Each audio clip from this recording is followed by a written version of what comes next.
awaits. Will he head to the NBA draft or back to Lubbock or potentially another college program for his senior year? We'll discuss it coming up on today's Locked On Texas Tech.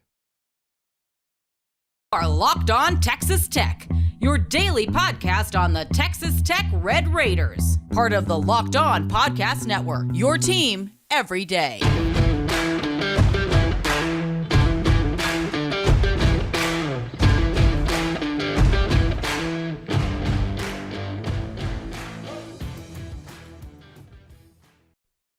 Hello and welcome to Locked On Texas Tech, a member of the Locked On Podcast Network. Thanks for making Locked On Texas Tech your first listen every day. We are free and available on all platforms, including YouTube, so be sure that you have subscribed to our channel. If you have not already, I'm Ryan Mainville. I cover Texas Tech for the Dallas Morning News. I'm joined by Emery Lida, a longtime Texas Tech analyst, writer, podcaster, you name it. Emery's probably done it. Today, we are breaking down the highly anticipated decision from Kevin McCullar.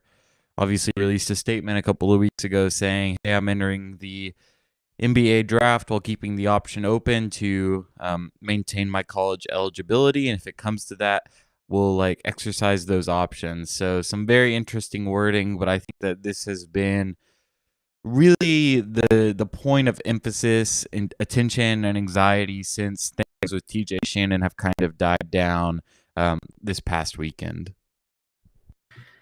Yeah, I think McCullar's a guy that's been around the program for longer than anyone else on the roster. And it really, from a selfish standpoint, you want to see him come back because he has the potential to be one of the very few players in recent Tech history to play all 4 years and be at Tech for 5 years and potentially even more than that. And so for Tech fans, it might be really difficult to sort of comprehend that McCullar could conceive of going elsewhere, but it just has sort of worked out that way to where it's a genuine option. And obviously he announced that he was going to put his name in the draft. He had that sort of the message or the statement that he put out, which was very interestingly worded. I don't think you can really take too many conclusions from it other than we don't really know what the next step is going to be. And certainly I expect he'll have draft feedback. We'll see if he decides to keep his name in. But as of now, he's probably the biggest unknown on this roster when it comes to what the plan for him is next year and where he's going to be playing. And I don't mean that necessarily in a negative way. I don't know if it's going to be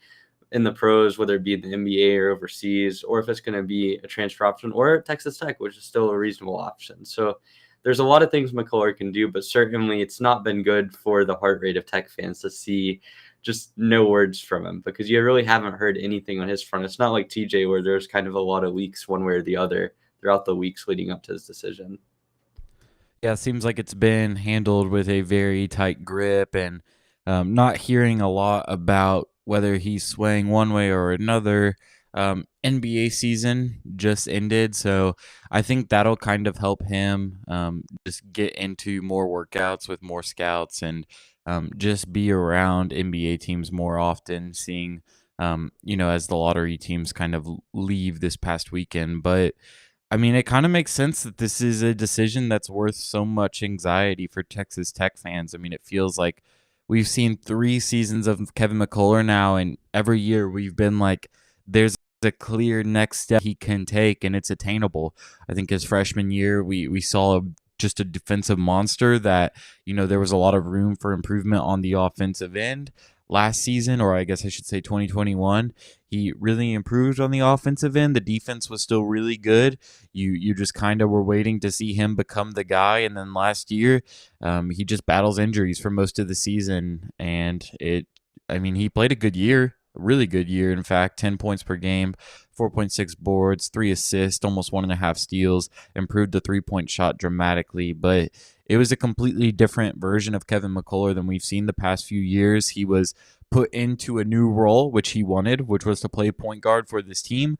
I think that there's maybe some comments and questions that we could raise as to the efficacy of that and how it turned out as a whole. But I think Kevin McCullar just provides a value for your basketball team that few other players can. And this is a really difficult guy to kind of gauge how you're going to approach the portal with, because you're going to want to be pretty aggressive and replacing primary ball handlers if you lose Kevin McCullar. And I think Texas Tech has done that already. I think that they're being really aggressive with guys like Tyreek Key, and we can kind of talk about those later. But with what Kevin McCullar did on the ball this year, it's a noticeable deficit on your roster if he ends up leaving. So I think that there's fair criticism to be had on, certain burst of his point guard play throughout the season, but certainly a guy that, can play 30 minutes a night with the ball in his hands as much as he did is a really, really valuable thing. Big 12. Yeah, we mentioned this when we were first looking at Tech's offseason. I believe it was the episode where TJ and McCullar both announced their decisions in terms of TJ deciding he was entering the portal, and then McCullar on his end saying that he was going to test the NBA draft waters. We mentioned that one of the values that Kevin has is just his ability to be really a versatile piece offensively. He's seen his offensive role be different every single year that he's at Tech. Obviously, his freshman year, he played a lot of off-ball offense, kind of low usage, sort of like a stretch or like a interior small ball four type of guy. And then so he had a lot of cutting, a lot of off-ball movement, interior finishes, didn't really shoot the ball a lot. His second year was more of a secondary ball handler, complementary piece to Mac McClung, Kyler Edwards, TJ Shannon. He had less of ball handling responsibilities than any of those guys, but he did you saw some of that ball handling capability and the responsibilities that he was tasked with in high school, where he did play point guard. And this year, all the hype around him was coming in and playing the primary ball handler and sort of being that guy to lead the offense. And it's interesting because I think it kind of came and went as the season went on. You had sometimes where I feel like that was maybe a little bit overplayed, and certainly down the stretch, Tech used a lot of it on his arms as a primary ball handler. But still, throughout the season, you have to say that McCullar was the lead offensive generator for you, and that's a lot to replace. Regardless of what you think about his guard play, there's going to be a deficit there when you lose a guy like McCullar that's had that experience and can play so many different roles. And I mean, I personally have some reservations about him as a ball handler. I think that the way he was playing in conference play, and some of it was down to injury, I believe, it's in terms of his ability to get to the rim, and certainly the burst wasn't there. But he certainly had his issues when it came to finishing at the rim and getting separation, which is two of the main things you're going to want to see from a ball handler. But still, this is a guy that has really good basketball IQ. He can fit in a number of ways offensively, and I mean, you want to know what you're going to have in him as soon as you can, because he's not someone that's going to be easily replaced. I think A, the experience that he has is going to be big, and B, just his defensive ability, his switch ability. He's really good in that sense. And then as well as that, you look at the offense, and it's just, I don't think that his primary ball handling is necessarily like amazing, but it's certainly something where if you relied on him that much last season, and he has the offensive IQ and can get to work in the offseason, it's going to be a big asset to your team. So it's going to be interesting to see where he ends up. We're both guys who like to kind of land on very concrete things. We like data. We like film. We like things that help kind of solidify our opinions and what we think we see. But there's just an undeniable truth to the fact that if you lose Kevin McCullar, you're losing something that cannot be quantified or qualified. You're losing just sheer leadership and a veteran presence and a lot of chemistry. And I don't think that those things always get the correct amount of amplification. I think that they can be really overblown at times. And then I think that they can be really buried under the rug at times. But I mean, without Kevin McCullar, we're looking at a Texas Tech basketball program that looks a lot different than it has the past couple of years. I mean, if Kevin McCullar walks out the door, then we're talking about Clarence Nadolny being the longest tenured Red Raider on this roster, which just feels really strange to say. I mean, there's nothing bad about it, but it's just crazy to think that you're losing or could lose all of these very, very talented guys. And so, yeah, I mean, I think that college basketball today, we're being forced to look at team building and say, hey, some of us want to stay old and get old and, bring 5 seniors out in the starting lineup every night. And some guys are trying to, get some of these lower developed kind of project developmental pieces. But if you lose Kevin McCullar, I think you're playing your hand a little bit more into the idea that you're going to go and try and get a guy that's a veteran. So any thoughts on that? I'm going to be completely honest. I there's just something unsettling about going into next year with Clarence Sedolian basically being the only guy with multiple years of experience on the team if he even stays. And like, I don't think it's a bad thing from a result standpoint, but it's really hard to sustain that level of roster turnover. And I think McCullar and Shannon the last couple of years have kind of been the sort of pieces that sort of stayed over. Obviously, you had Kyler Edwards from 2019 to 2021 that was a pretty massive force as well. But like, those guys have been Texas Tech basketball. They've been leaders. They've been starters from almost day one. And so you lose a guy like Kevin McCullar, suddenly you don't have that experience, the experienced leadership in the locker room that Mark Adams has had. You're suddenly having to kind of make things work, which to Mark Adams' credit, he can do, right? And you can bring in pieces that can have a lot of success. I mean, we've seen it in the past in college basketball where teams have taken teams full of transfers and freshmen and made it far in the tournament. But it's not easy, and you're going to have to start the season a little bit behind where you would be if you had a guy like McCullar or a guy like Shannon or even a guy like Clarence on the roster to sort of help smooth things out. So, I mean, at the end of the day, I think going with the experience option is shown to be a good sort of route to success in college basketball. We've seen the grad transfer market be really, really good, and having guys that have a lot of experience and have shown production has been good, but you can't replace homegrown talent. I think that you look at the teams that have had success the last couple of years, a lot of them, you've had kind of a mixture of transfers and guys that have stayed in the program for multiple years. And so losing kind of the face of your program, the guy that's been there for so long and has played so many different roles, it's tough if it happens. Yeah, obviously a huge decision to be had. We will break down Kevin McCullar's junior year right after a quick word from BetOnline. BetOnline.net is your number one source for all your betting needs and sports info. Find all of the latest sports developments, odds, podcasts, and reviews for all the different leagues this season. BetOnline is your continued source for all your sports wagering information, including live betting, esports, and scores. Head to the website today or use your mobile device to learn more about the trends in action. BetOnline, where the game starts. Now for a big announcement starting Thursday, April 28th, tune into the Locked On NFL Drafts live coverage of the 2022 draft with all 3 days of real-time analysis from our extensive lineup of experts and insiders. And for those of you dying to know who your team will take, catch Audacy and Locked On NFL's mock draft special hosted by Brian Peacock and former NFL scout Matt Williamson of the Peacock and Williamson NFL show all week leading up to the first pick. Be sure that you stay tuned into that. Potentially some former Red Raiders headed to the NFL, but a Red Raider that might be headed to the NBA is Kevin McCullar. Coming off a big junior year, obviously had to make a lot of changes in his game. Up and down points of the year, obviously battling a lot of injuries and just some freak accidents with stepping on Jamie Dixon's foot. A lot of unfortunate things, but looking at the bright sides and thinking about some of the better games that Kevin McCullar played this year, you know, I really don't like to pick non-conference games whenever we do this segment just because, like, they mean less. Like, just quite frankly, they do.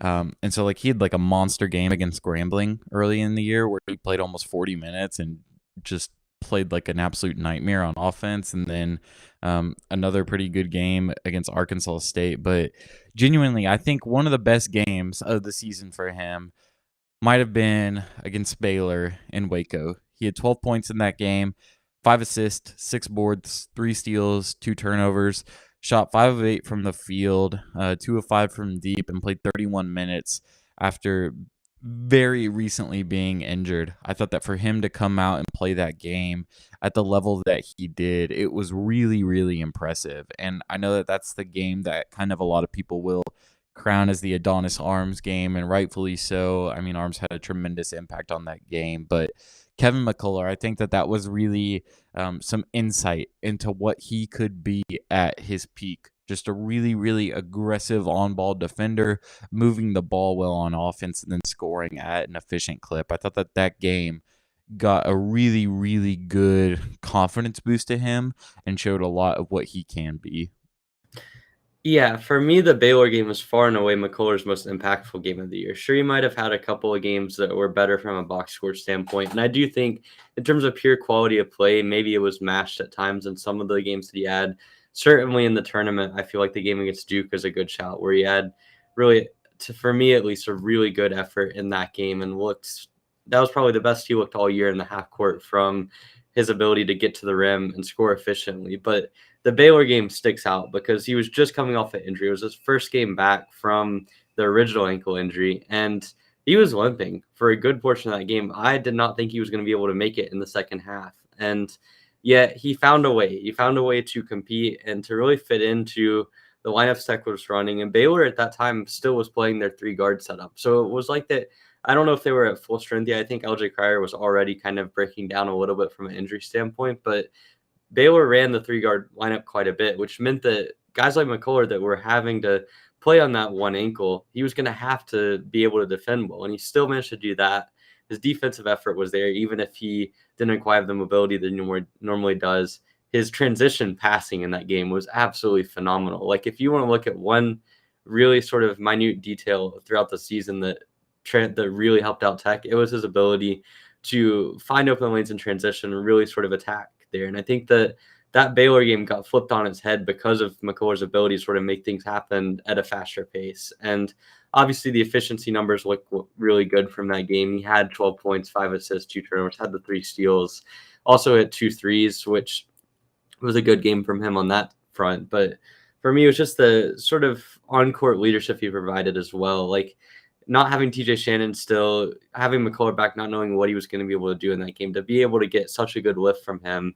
And not only did he play so well, but he was also able to be out there for a really large amount of time, considering he was coming off injury. I mean, playing 31 minutes on a bum ankle is incredible. And so for me, it was the lift that Tech needed. I think that his play really sort of flipped the game for them. And I think that was probably one of the most impactful individual games that Tech had this season. Not necessarily from a box score standpoint, but just because of what McCullar was able to do in terms of igniting fast breaks and just being a leader for the team. A very, very, very close second for me was the game against Texas in Lubbock. Kevin McCullar, man, he just was not willing to lose that game.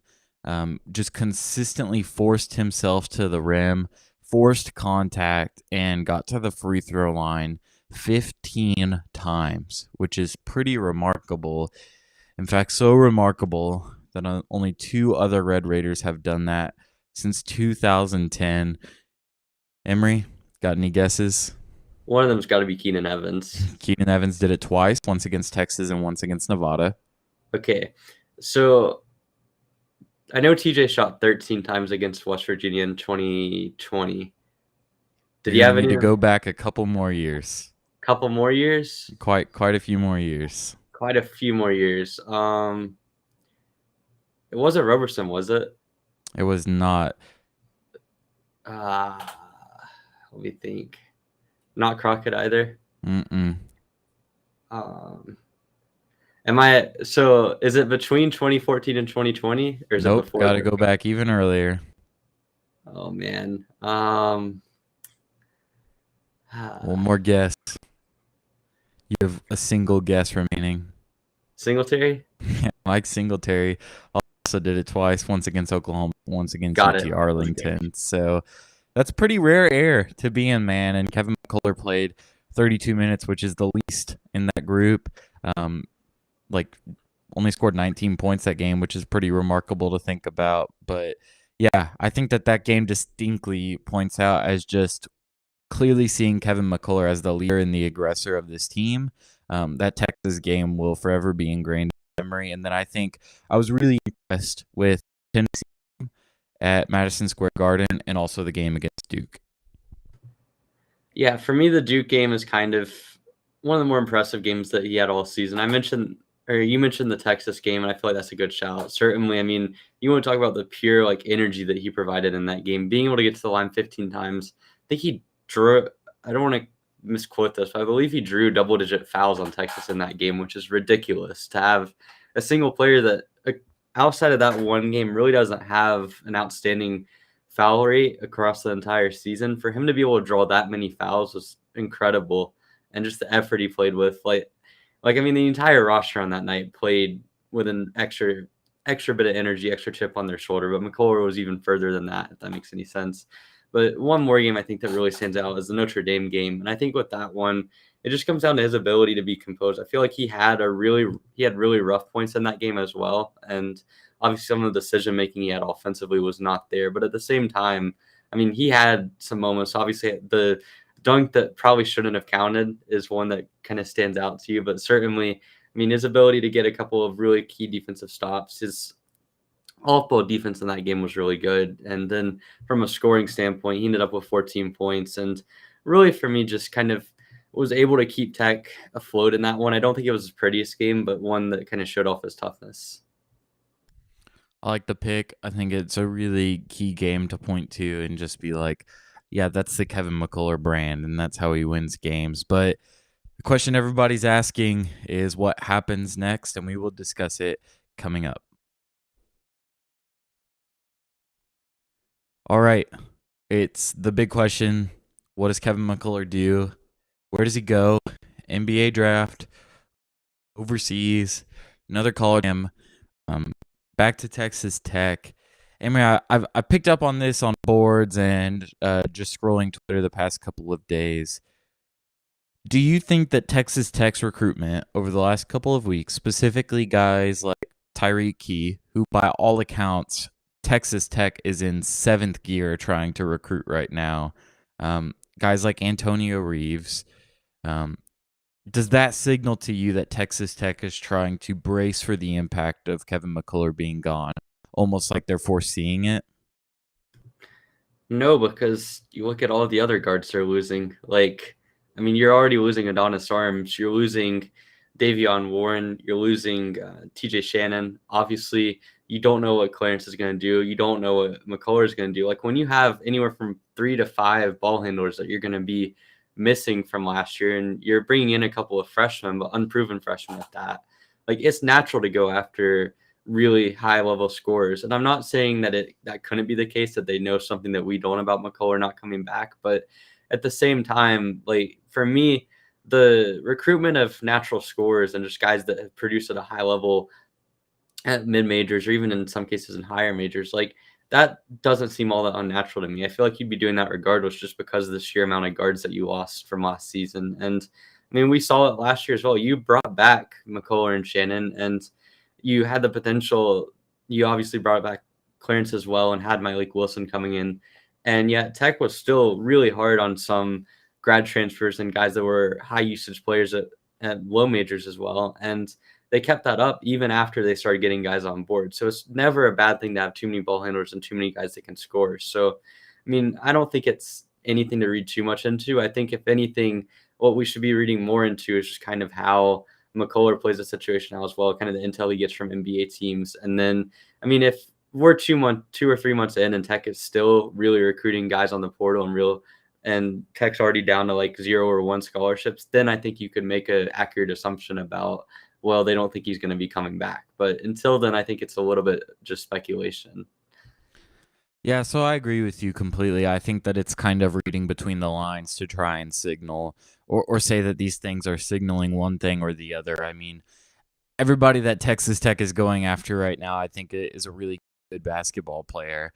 And you want basketball players on your team. That's just how you win games. And so I don't think it's worth reading too much into. Perhaps a better question, though, would be Texas Tech landing a guy like Tyreek Key or Antonio Reeves potentially sway Kevin McCullar's decision one way or the other? I mean, so on one end, I feel like you could make the argument that if you bring in one of those guys, you're absolutely going from, is this going to be a rebuild or retool, to now you're going to be competitive next year. If you bring in a Tyreek Key and you have a young core around him and you already have some guys coming back and guys like Bacho that are going to continue to evolve, I think you can start setting up for a team that's at least going to be a mid-seed tournament tier team.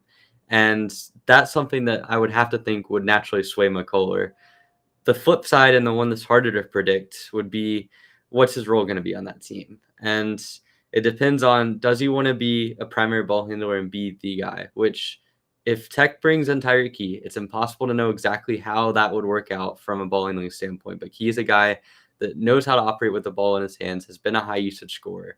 certainly would take some of the share of the offense. How that impacts McCullar, we'll see. I don't know. I think that that's a lot of internal questioning that he himself is going to be figuring out, and not something that you or me can be sort of discussing on this podcast and sort of giving an answer for him, like through the for other people to interpret. I think that that's really just a Kevin McCullar type decision, but certainly the competitiveness of the team would be a positive factor. And in terms of the role, I think it just comes down to what McCullar wants and what he sees best for his future. Yeah, hit the nail on the head. I think I'm just trying to play devil's advocate and speculate a little bit, but uh like it just depends on what he wants to do as a basketball player, right? Like if he wants to be the main offensive engine, the guy with the ball in his hands all the time, it makes sense that bringing in a guy like Tyreek Key would potentially sway him to go play basketball elsewhere or to maybe take a pro opportunity, even if the NBA draft doesn't solidify the results that he'd like. I mean, Key, if Tech lands this guy, by all accounts, he's going to be the offensive engine, unless, Tech ends up landing Kendrick Davis or another one of these big name guys that are somehow still hitting the portal. But by all accounts, that pretty much changes the way that you approach your offense, and at least in my opinion. And so you mentioned the competitive side of things. I think that's a really good angle. But yeah, I think that's a big question that you and I and really no one else besides Kevin McCullar knows how to answer right now is who does he want to be as a basketball player, and how does that fit in with what Texas Tech's roster will look like as this offseason comes to a close. But I think there are kind of three viable options right now. Return to Texas Tech, professional basketball, or college basketball somewhere else. Rank those three options in the order that you feel in your gut, just speculating, from most likely to least likely. I'm going to go with probably a pretty somber tone here. I think the most likely is he goes the pro route. I think that from just trying to look at it from the lens of Kevin McCullar, and I just said that we can't really kind of give an answer for him. And I still stand by that. I think there's a lot of things that just he'll have to decide because it's very much not an easy decision. He's not a clear-cut draft prospect.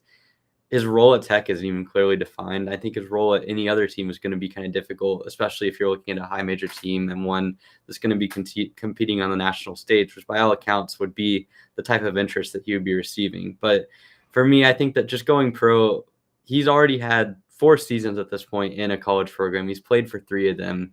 He's shown pretty much any skill set imaginable. I mean, he's shown the ability to hit threes to some degree. He's been a really good defender. His playmaking has been really good. So there's a lot that he's shown. He's been on teams that have made it to the Final Four when he wasn't playing. He's made it to the Sweet 16. He's won big games. So a lot of the college experience he's already accomplished. I think that his next step feasibly could be the pro route. I certainly think he would definitely be an instant overseas player, someone that could immediately get on an overseas roster. I think in the NBA even, he could get an opportunity at two-way. I don't think it's that far-fetched. I think that he's certainly probably not draftable, just hasn't gotten that sort of steam. But he's a guy that I could easily see making his way onto a roster. So that route would be the most likely. I think the second most likely would be depend right between a transfer or going back to Tech. I think in the event that he doesn't go pro, it's 50-50. And again, it's just so hard for me to kind of like grasp at that. I will say if you ask me to gun to my head, ask me to make that decision right now, I would say it's probably slightly more likely that he transferred. And the reason I say that is because I'm going to read between the lines for something that he said all the way back at Media Day.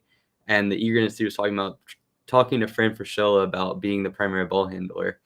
And just in that interview, it's stuck in my head when I've been thinking about this the last few weeks. And I don't know if Tech brings in a guy like Tyreek Key or Kendrick Davis or any of the guys on the market, then that's going to change his role because naturally, like I feel like those guys are going to be more suited to be the main ball handler. And so you bring in all of those possibilities and you give what I feel like McCullar said in the past. And I mean, it's certainly not a take I'm comfortable with, but at the end of the day, it's just kind of a gut feeling that that's what he wants in his basketball career if he's not going pro. So I say going pro is not by far, but it's certainly the most likely option, followed by transferring, followed by returning to Tech, which is a far behind.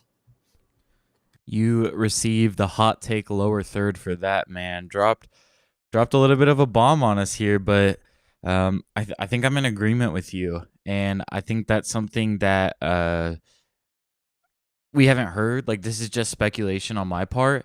Um, I think a very viable next step in monitoring his status is him kind of doing the NBA draft 1 foot in, 1 foot out thing and potentially entering his name into the transfer portal while maintaining the option to return to Texas Tech.